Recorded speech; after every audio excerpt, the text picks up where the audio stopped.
She played piano with a blind boy, unaware his mafia boss. Dad was standing behind the door.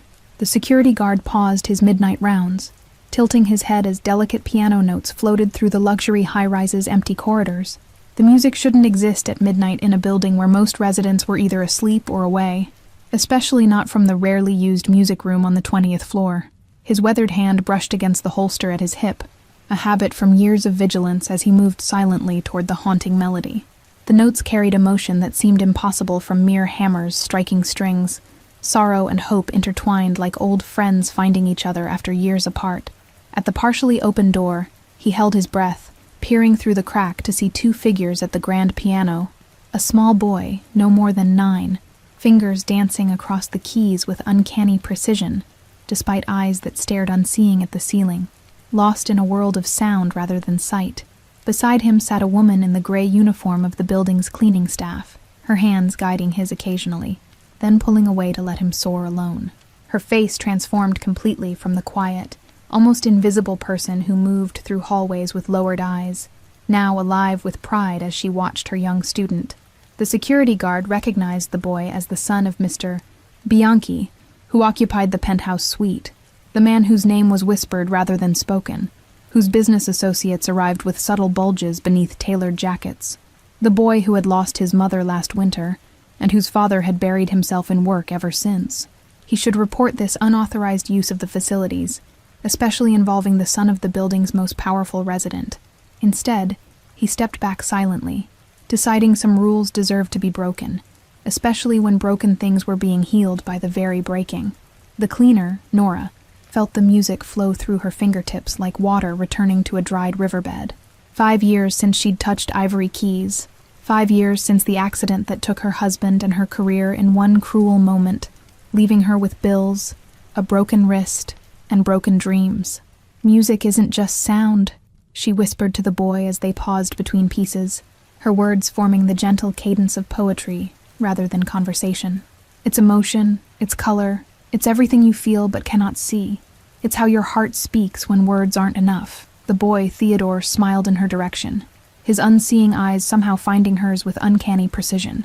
Dad used to say Mom played like angels were borrowing her hands, he whispered, his small fingers tracing the piano's wooden edge with familiarity born of touch rather than sight. "And do you miss playing with her?" Nora asked, already knowing the answer from the heaviness in his small shoulders, the way he sought solace in the one thing that still connected him to his mother. The language of loss needed no translation. She spoke it fluently herself. Theodore's fingers found the keys again, playing a simple melody that grew in complexity with each repetition. "Dad doesn't come to the music room anymore. He says it hurts too much," he said, his voice so small it almost disappeared beneath the notes. "But music is the only place I can still find her." Nora glanced at her watch, 1 a.m., knowing she risked her job with every minute spent here instead of finishing her shift.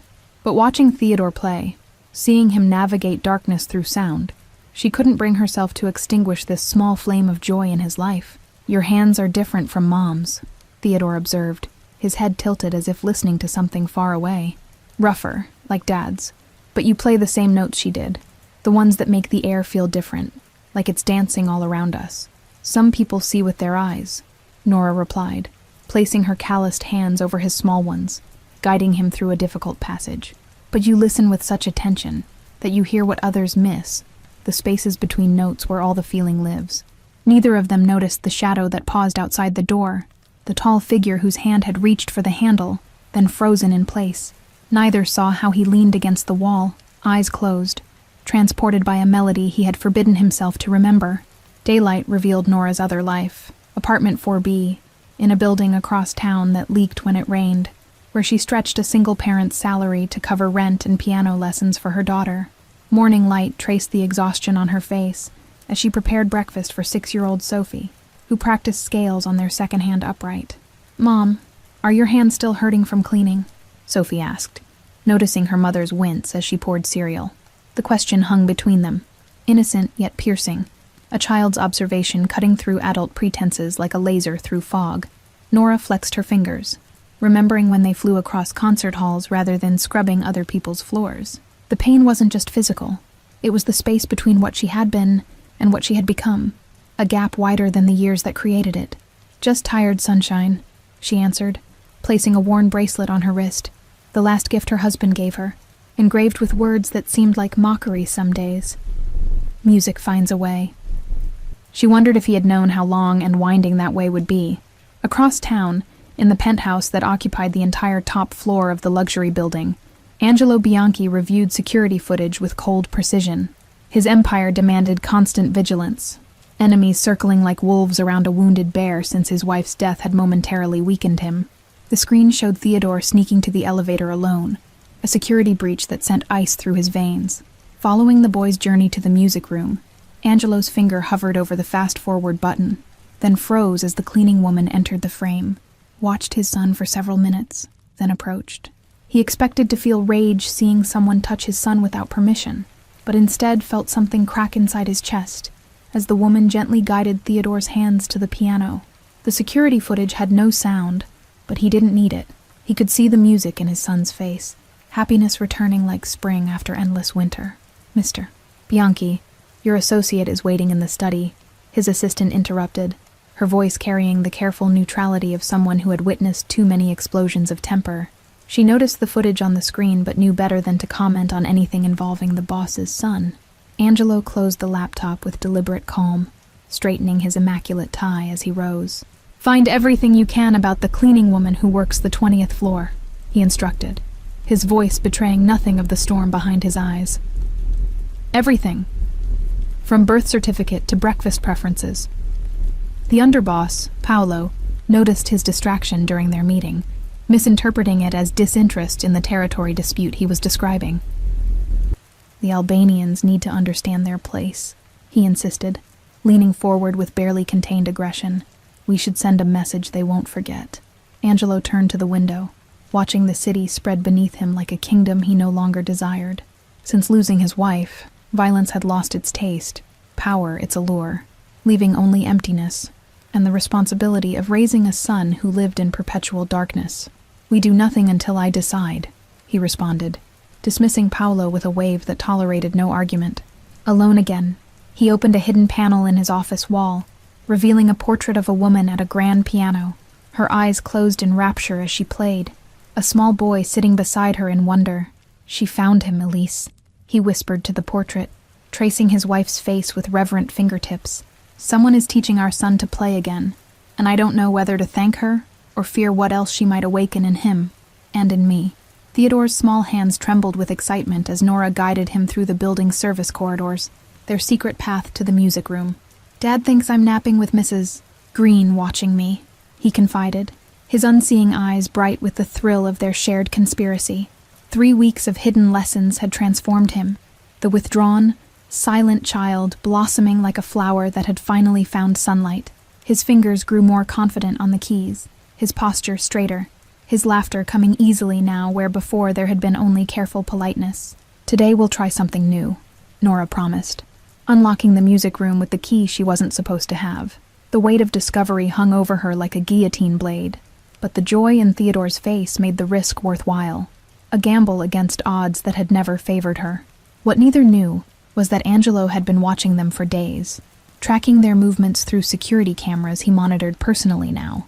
Each session he observed silently, a voyeur to his son's happiness, conflicted between interruption and allowing this forbidden connection to continue. The dossier on his desk told him everything about Nora Williams, former concert pianist whose career ended after a car accident killed her husband and damaged her wrist. Single mother working 3 jobs, significant medical debt, daughter showing musical promise, but lessons stretching an already impossible budget. Angelo ran his fingers over the grainy photo of Nora on stage from years ago, her face alight with the same passion he now saw when she taught his son. He recognized the look, had loved it in his wife's eyes, that transcendence that came from complete surrender to music. "Theodore asked about you today," Mrs. Green reported during their evening briefing, her voice carefully neutral as she delivered information she knew might displease him. "He wanted to know if you ever played the piano like Mother did, or if you just listened." The question pierced Angelo like a blade between ribs, the painful truth that his son knew so little about him beyond his absences. Once, they had played together, father and son beside Elise, a family bound by more than blood and business. connected by harmonies that made sense of the world's discord. "The cleaning woman is getting too close to your son," Paolo warned later that evening, placing surveillance photos on Angelo's desk, with the self-satisfaction of someone who believes they've uncovered a betrayal. "She could be working for our enemies, using the boy to get information." Angelo's hand moved faster than thought, fingers closing around Paolo's throat with precision born of years enforcing his will through fear. "My son is not a topic for your speculation," he whispered, the deadly calm in his voice more frightening than any shouted threat could be. He released his underboss, straightening his own cuffs as Paolo gasped for air. "Theodore has been happier these past weeks than in the year since his mother died," Angelo continued conversationally, as though discussing the weather rather than matters of life and death. "I want to know why before I decide what happens next." That night, unable to sleep, Angelo descended to the 20th floor, drawn by an irresistible force to the music room.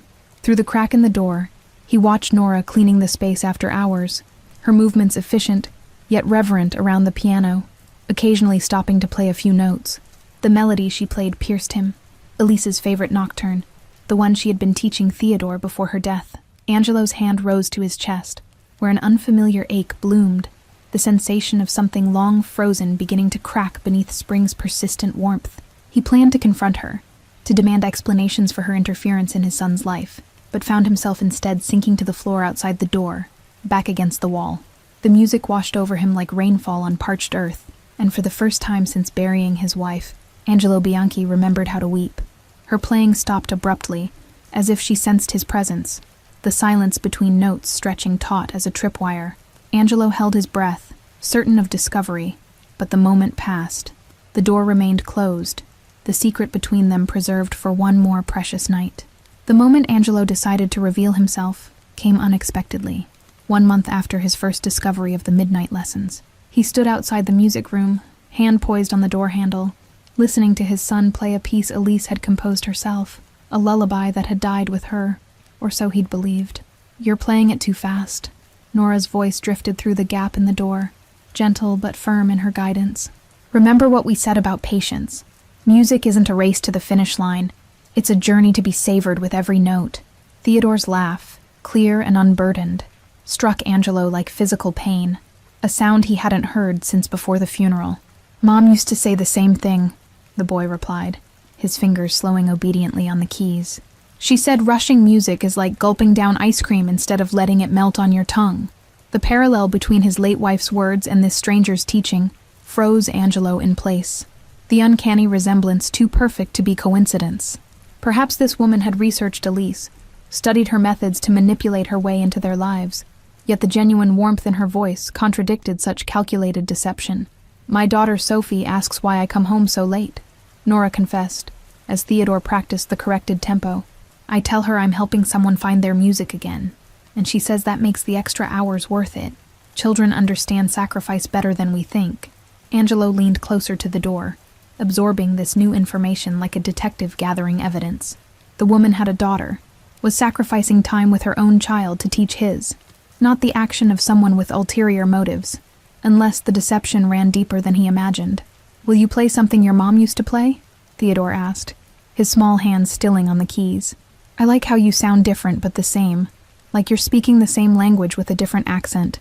Nora hesitated, then began playing Debussy's Clair de Lune, the notes rising and falling like moonlight on water. Her technique wasn't perfect. Angelo could hear the slight hesitation in her left hand, the legacy of her injury, but the emotion transcended technical precision. Outside the door, Angelo closed his eyes, transported to evenings in the penthouse when Elise played this very piece, while Theodore drifted to sleep in his arms. The memory was so vivid he could almost feel his son's weight against his chest, smell the baby shampoo in his hair. "Your mother played at Carnegie Hall once," Nora told Theodore, her voice soft with reverence as the final notes faded. "I was in the audience that night. I'd never heard anyone make music breathe the way she did, like each note was alive and had a story to tell." The revelation hit Angelo like a physical blow. This wasn't some random cleaner who happened to play piano, but someone who had actually known Elise's music, perhaps even Elise herself. The coincidence seemed too perfect, almost orchestrated by some force beyond his understanding. "Dad has a recording of that concert," Theodore confided, his voice dropping to a whisper. He plays it sometimes when he thinks I'm asleep, but I hear him crying. I wish I could help him find his music again, the way you're helping me find mine." Angelo's hand fell from the door handle, a sudden shame washing over him at his son's perception of his grief. He had thought his pain private, his tears hidden, yet Theodore had heard everything: the muffled sobs, the whispered conversations with a ghost, the broken promises to a wife who would never return. Paolo's voice in his earpiece shattered the moment. "Boss, we have a situation downstairs that requires your attention." Angelo stepped back, conflicted between duty and desire, the mafia leader battling with the father who wanted nothing more than to burst through the door and embrace his son. "I'll be back tomorrow," he whispered to the closed door, a promise to himself rather than the occupants who couldn't hear him. As he walked away, the music followed him down the corridor like a thread connecting him to something he had believed forever lost. The confrontation Paolo had been pushing for happened on a Tuesday afternoon, when Nora arrived for her regular cleaning shift, only to find security waiting. The head guard, apologetic but firm, escorted her to the service elevator with her belongings in a cardboard box, terminated without explanation, without warning. "There must be some mistake," she protested, mind racing through possible discoveries: the unauthorized access to the music room, the lessons with Theodore, the keys she'd duplicated. Each transgression alone merited firing, but the timing suggested something more sinister at work. The security guard avoided her eyes, uncomfortable with his role in this drama. "Orders from management, ma'am. Apparently there were complaints about missing items on the 20th floor, he muttered, the lie obvious in his inability to meet her gaze. What Nora didn't know was that Angelo had been called away on urgent business across the country, unaware of Paolo's decision to remove the security threat in his absence. The underboss had seized the opportunity to eliminate what he perceived as weakness in his leader's household. Upstairs, Theodore waited in the music room at their usual time, fingers tracing the piano keys without pressing them, listening for footsteps that would not come. The minutes stretched into hours as the boy sat alone in darkness, both literal and figurative, the silence around him growing heavier with each passing moment. When Mrs. Green finally found him, his cheeks were wet with tears he couldn't explain.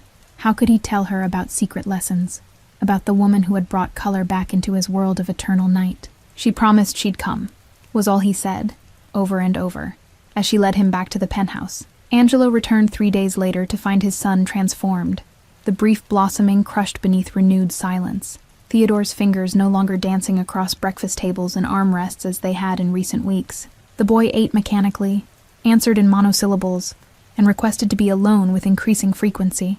"He's been like this since Tuesday," Mrs. Green reported with genuine concern, her affection for Theodore evident in the worry lines creasing her forehead. "It's like someone switched off a light inside him. He won't even go near the piano in the living room."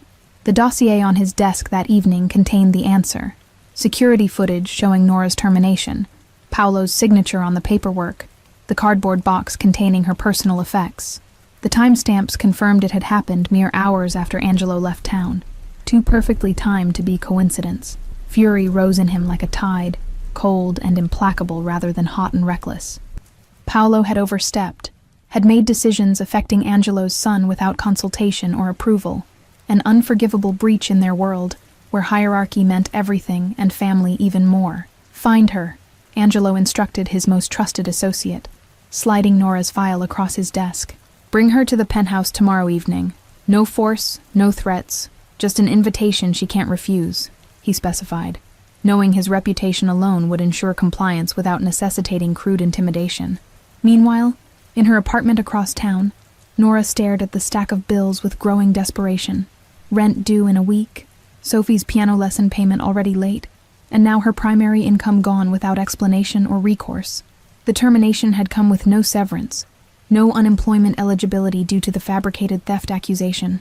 Sophie practiced scales in the background, determined despite their circumstances, each note a reminder of what Nora had lost twice now. First her career, and now the connection to Theodore, a child who had somehow begun healing wounds she thought permanent. "Music finds a way," she whispered to herself, touching the worn bracelet that had become both talisman and torture device. The question that haunted her now was whether she could find a way to survive until the music returned, or if this time the silence would be permanent. The knock on her door the following evening carried the weight of finality. Bill collectors, perhaps. Or worse, the landlord come to begin eviction proceedings. Instead, she found a man in an impeccable suit, his car double-parked outside with diplomatic plates, an envelope in his extended hand. The penthouse elevator opened directly into Angelo's private foyer, where Nora stood frozen between fear and defiance. The luxury surrounding her, marble floors, crystal chandeliers, priceless art, confirmed everything she had suspected about Theodore's father, but never dared ask the boy directly. Ms. Williams, Angelo's voice preceded his appearance, stepping from shadows into light with the controlled grace of a predator. Thank you for accepting my invitation, though we both know it wasn't really a request you could decline. Despite the implicit threat, Nora found herself studying the man rather than cowering, noting the resemblance to Theodore in the shape of his eyes, the slight tension around his mouth suggesting he was as uncomfortable with this meeting as she was. Power cloaked him like an expensive suit, yet grief had left visible marks beneath the tailored exterior. If this is about the music room, I accept full responsibility, she began, chin lifting slightly in the same gesture Sophie used when preparing to face consequences for broken rules. Theodore should not be punished for my decisions. Angelo's laugh surprised them both, short and genuine, rusty from disuse like a door hinge rarely moved. My son has been punished enough by life without me adding to his burdens, he replied, gesturing for her to follow him deeper into the apartment, past rooms that whispered of wealth beyond comprehension. They stopped before a closed door, Angelo's hand resting on the handle with uncharacteristic hesitation. Before you meet him again, you should know everything, he said, voice dropping to ensure they wouldn't be overheard. About who I am, about what happened to his mother, about why your dismissal was never my intention. The room beyond the door was unlike the rest of the penthouse, a music studio with perfect acoustics, walls lined with photographs of a beautiful woman at various pianos across the world's great stages. In the center stood a grand piano that Nora recognized immediately, a Bosendorfer Imperial, the same model Elise had played at Carnegie Hall. Your wife was Elise Bianchi, Nora breathed, pieces falling into place with devastating clarity. I didn't connect Theodore to her because of the different last name you use in the building, but I should have recognized her touch in his playing. The same intuitive phrasing, the natural rubato. Angelo nodded, tracing the piano's edge with reverent fingertips. For protection, we use my mother's maiden name here. In my world, anonymity is a luxury more valuable than the penthouse itself, he explained, the admission of his dangerous life hanging between them unspoken yet understood. The accident that took her wasn't an accident, he continued after a painful silence, each word extracted like a bullet from flesh. It was meant for me, rivals who discovered my weakness, who knew hurting her would destroy me more effectively than any bullet. Nora sank onto the piano bench, memories of newspaper headlines suddenly recontextualized, the celebrated pianist's tragic death in a car bombing, the theories about terrorist connections given her international performances. The truth had been buried beneath layers of influence and misdirection, the powerful protecting their secrets, even in grief. Theodore was with her that day. Angelo's voice broke on his son's name, hands gripping the piano to steady himself. The blast spared his life, but took his sight. The final cruelty of a fate that already robbed him of his mother. Punishment for sins that were never his. The weight of this revelation pressed against Nora's chest like physical pain, understanding now the layers of loss in Theodore's careful movements, in his desperate connection to music as the last bridge to his mother. Not just a blind child, but one whose darkness had come violently, whose last visual memory would be unimaginable horror. When I saw you teaching him, I wanted to hate you for trespassing on sacred ground, Angelo admitted, his controlled facade cracking further with each confession, for touching what wasn't yours to touch, for awakening what I had painfully put to rest, not just in him, but in me. He turned to her fully now, vulnerability transforming his features from intimidating to merely human. But how could I hate the person who gave my son back his laughter? Who taught him that blindness doesn't mean darkness, that loss doesn't mean ending? The door opened before Nora could respond, Theodore standing in the threshold with Mrs. Green hovering anxiously behind him. The boy's head tilted, nostrils flaring slightly as he processed the scents in the room. His father's cologne, the lemon polish of the piano, and something else that made his face transform with disbelieving hope. Nora, he whispered, her name both question and prayer on his lips. Dad found you? You came back? Each question tumbled forth with increasing urgency, his small body vibrating with emotion too big for its container. Angelo knelt before his son, taking small hands in his larger ones with surprising gentleness. "I should have told you sooner that I knew about your lessons," he said, voice thick with regret. "That I watched you play, that I heard how she was teaching you your mother's songs. I was afraid of what it meant, of changes I wasn't ready to face." The boy's unseeing eyes filled with tears, bottom lip trembling with the effort of containing feelings too complex for his 9 years. "You weren't mad? You aren't going to make her leave again?" he asked, the questions revealing how deeply he had feared discovery, how certain he had been of punishment. "Your mother once told me that when you find someone who speaks your heart's language, you don't let them go," Angelo replied, glancing up at Nora with an expression that transcended employer and employee, that hinted at possibilities neither had dared consider. "I forgot that lesson until I heard you playing together, until I remembered what it means to find harmony in discord." The three of them formed a triangle of broken pieces somehow fitting together. The widow, the widower, the child who connected them through loss and music. The moment stretched between them, fragile as a piano string, vibrating with potential energy that could either create music or snap under tension. "Sophie has a recital next week," Nora found herself saying, the invitation forming before conscious thought. "She's playing Chopin, not perfectly, but with her whole heart," she added, thinking of her daughter practicing relentlessly on their worn upright, determined despite their circumstances. Theodore's face lit with immediate interest, turning toward his father with unspoken question. "We would be honored to attend," Angelo answered for them both, his hand moving unconsciously to rest on his son's shoulder. The first casual touch Nora had witnessed between them, a bridge being cautiously rebuilt. Outside the studio windows, night fell over the city they each navigated so differently. Angelo from heights secured by power and fear, Nora from depths carved by struggle and sacrifice, Theodore from darkness illuminated by sound rather than sight. Their paths should never have crossed. Yet here they stood at an unexpected intersection of 3 roads. Sophie stood backstage at the community center, anxiety making her small hands tremble as she peeked through the curtain at the half-filled auditorium. The monthly student recital rarely drew large crowds, mostly parents obligated to attend. Her second-hand dress, carefully pressed by Nora that morning, hung slightly loose on her thin frame, a thrift store find chosen for its similarity to concert attire she'd seen in her mother's old photographs. The costume of a life they had once lived, now reduced to play acting. "Mom, what if I forget the middle section?" she whispered, the familiar pre-performance jitters amplified by the knowledge that they couldn't afford to continue lessons if her scholarship wasn't renewed. Each note needed to be perfect. Nora knelt to straighten her daughter's collar, heart aching at the pressure Sophie placed on herself. "Music isn't memory, it's feeling," she reminded her, the same words she had told Theodore. "If you forget a note, find one that feels right." The auditorium door opened, drawing Sophie's attention back to the gap in the curtain, her eyes widening as she registered the newcomers. "Mom," she hissed, tugging Nora's sleeve with sudden urgency.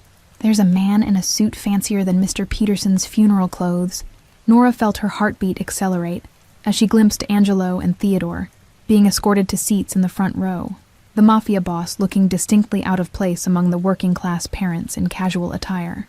His presence transformed the humble recital into something momentous. Sophie performed third in the program, her small figure dwarfed by the upright piano on stage. From where Nora stood in the wings, she could see Angelo leaning forward slightly, his attention absolute in a way that spoke of genuine interest rather than polite obligation.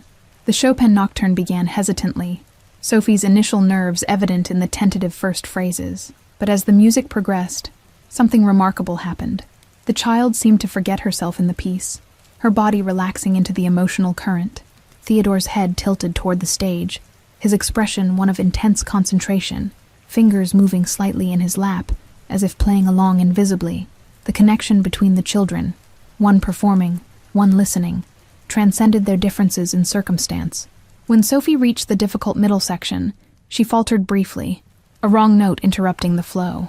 But instead of panicking, she paused for the briefest moment, then found her way back into the piece with an improvised transition that honored Chopin's intentions. The audience applauded politely when she finished, but Theodore's response was exuberant, standing to clap with uninhibited enthusiasm that drew attention from nearby parents. Angelo placed a gentle hand on his son's shoulder, not to restrain his joy, but to guide it. Afterward, in the reception area where punch and cookies rewarded young performers, Angelo approached with Theodore at his side, and an unexpected proposal. "Ms. Williams, I'd like to offer you a position," he stated without preamble, his directness at odds with the social niceties. "I'm establishing a foundation in my wife's name, the Elise Bianchi Foundation for Musical Education," he continued, handing her an embossed business card with details of something that had not existed a week ago. "We need a director with both performance background and teaching ability." Nora stared at the card, mind racing to process the implications. Salary figures that would transform their lives, benefits that included housing in the building where she had recently scrubbed floors, and most incredibly, a scholarship program with Sophie listed as the first recipient. "This isn't charity," Angelo added, correctly interpreting her hesitation as pride rather than disinterest. "It's investment in something my wife valued above all else, finding and nurturing talent regardless of background, creating opportunities where circumstances have created obstacles." 3 months later, the Elise Bianchi Foundation occupied the entire 20th floor of the building. The former music room expanded into a series of teaching studios, practice rooms, and a small recital hall. Children from diverse backgrounds filled the space each afternoon. Nora moved through the controlled chaos with newfound authority, her cleaning uniform replaced by professional attire that still felt foreign against her skin. The transition from service worker to executive had been disorienting, her imposter syndrome flaring each time someone addressed her as Director Williams. What kept her grounded was the teaching, 2 hours each day reserved for direct instruction, including Theodore's lessons, which continued with Angelo's blessing and occasional attendance. These moments at the piano remained sacred space where only the music mattered. The Foundation's inaugural concert approached rapidly, pressure mounting as Angelo invited influential figures from both the legitimate business world and his other sphere of influence. The event would either establish the Foundation's credibility or mark it as a wealthy man's vanity project. "I can't do it," Theodore declared during their lesson, hands balled into fists after struggling with a particularly challenging passage. "Everyone will be watching. What if I make a mistake and embarrass Dad?" The fear in his voice revealed not just performance anxiety but deeper worry. Nora placed her hands over his, feeling the tension vibrating through his small frame. "When you play, who are you playing for?" she asked, the question cutting through his panic to the heart of what music had always meant to both of them. Theodore's breathing slowed as he considered her words. His unseeing eyes turned inward to something only he could visualize. "For Mom," he whispered finally, fingers uncurling from tight fists to rest gently on the keys. "And for myself, to remember that darkness can still have beautiful sounds." "Then that's your audience. Not the people in the hall, not your father's associates, not even me," Nora affirmed, guiding him back to the opening bars of the piece. "Play for the people who live in your heart, and everyone else will simply be privileged to overhear something not meant for them." In the adjacent studio, Sophie worked with a renowned pianist Angelo had brought from Vienna to mentor the scholarship students, her progress accelerating with access to proper instruction and a quality instrument. The two children had formed an immediate connection despite their differences. The night of the concert arrived with unexpected complications, Paolo appearing at the penthouse unannounced, his displeasure at Angelo's recent business decisions evident in his aggressive stance and barely concealed contempt. "You've gone soft," he accused, gesturing toward the tuxedo. Angelo's response was measured, his voice carrying the dangerous calm that had once made him feared throughout the city. "The Foundation secures our legacy in ways guns and territory never could," he replied, straightening his cufflinks with deliberate precision. "My son performs tonight." Downstairs, the concert hall filled with an unlikely mixture of socialites, musicians, critics, and men whose bulges beneath tailored jackets suggested weapons rather than fashion accessories. The worlds Angelo navigated separately were colliding tonight, a risky convergence for Theodore's sake. Nora peered through the curtain, anxiety climbing as she recognized faces from newspaper society pages mingling with others whose photographs more commonly appeared in crime reports. The Foundation's future rested on impressing both audiences tonight, proving to benefactors their money was well spent. The program progressed smoothly through performances by various students, each showcasing different aspects of the Foundation's work. Young virtuosos who needed only opportunity, children from underserved communities discovering music for the first time, and those with various challenges. When Theodore took the stage, the audience fell silent with the peculiar hush reserved for moments recognized as significant before they even unfold. The small boy navigated to the piano without assistance, his confidence in the space evident in his measured steps and straight posture. The foundation's success over the following year transformed not just the lives of its students, but the building itself, which gradually shifted from luxury residence to cultural landmark. Wealthy families now sought apartments there, specifically for proximity to the program. Paolo's growing resentment festered beneath a veneer of compliance, his loyalty to Angelo increasingly undermined by what he perceived as weakness. The underboss watched with calculating eyes as his leader spent more time with the foundation and less with traditional business. The confrontation became inevitable when Angelo began discussions about legitimate investment opportunities, moving portions of their operation into legal enterprises. "This isn't what your father built," Paolo argued during a tense meeting, his voice carrying the dangerous edge of ambition. "My father is dead, and so is the world he built in," Angelo responded. Photographs of Theodore's recent performance displayed prominently on his desk, beside traditional family business ledgers. "We adapt, or we die, and I've seen enough death to last several lifetimes." What Angelo didn't share was how music had reconstructed his understanding of power, that true strength lay not in being feared, but in creating something worth protecting. Theodore's transformation had mirrored his own, both learning to navigate darkness through other means. The warning came from an unexpected source, Mrs. Green, who overheard Paolo on a phone call in the penthouse while Angelo was at the foundation. "He's planning something against the music woman," she reported nervously, years of service overcoming her reluctance to involve herself. Angelo's response was immediate and comprehensive.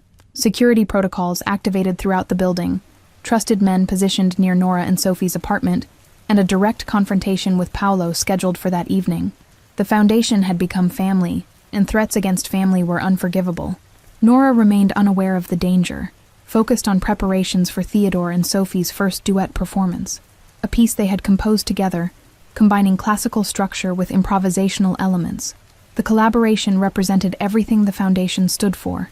When Paolo arrived for their meeting, he found Angelo in the music studio rather than his office, a deliberate choice of battlefield that immediately disadvantaged the underboss, who shifted uncomfortably in this unfamiliar territory. The grand piano dominated the space between them. "You once told me that my son was a weakness enemies could exploit," Angelo began, running his fingers lightly across piano keys without pressing them. "You were right, but not in the way you meant. He reminded me that being human isn't weakness. It's the only strength worth having." Paolo's hand moved toward his jacket, a motion Angelo anticipated with the calm certainty of someone who had navigated violence his entire life. "Before you make your next decision, understand that I've prepared for this moment since you first moved against Nora without my authorization." The tableau held for an excruciating moment, Paolo calculating odds that diminished with each second, Angelo offering the silent choice between graceful exit and forced removal. The resolution came not through violence but surrender, Paolo's hand moving away from his concealed weapon. "You'll leave tonight. Arrangements have been made for operations in the Western Territory that need experienced leadership," Angelo stated, the directive framed as opportunity rather than exile. "Your loyalty to the old ways is valuable there, where tradition still matters more than innovation." After Paolo's departure, Angelo found himself alone in the studio, surrounded by instruments that had once been foreign objects, and now felt like extensions of his evolving identity. He sat at the piano, placing his hands in positions he'd watched Nora teach Theodore. The sound that emerged was hesitant, imperfect, but undeniably music, a first step on a journey he had never expected to take. Like his son, he was learning to navigate by touch rather than sight, to trust in processes whose outcomes couldn't be controlled through intimidation. When Nora found him there, still practicing the same simple progression an hour later, something shifted between them, the final barrier of employer and employee dissolving into something more complex and honest. "Your hand position needs adjustment," she said, sitting beside him on the bench. "Thank you all for following this story. If you enjoyed it, please write in the comments where you're watching from, and don't forget to like, subscribe, and share this video, as your support is important for me to continue creating here.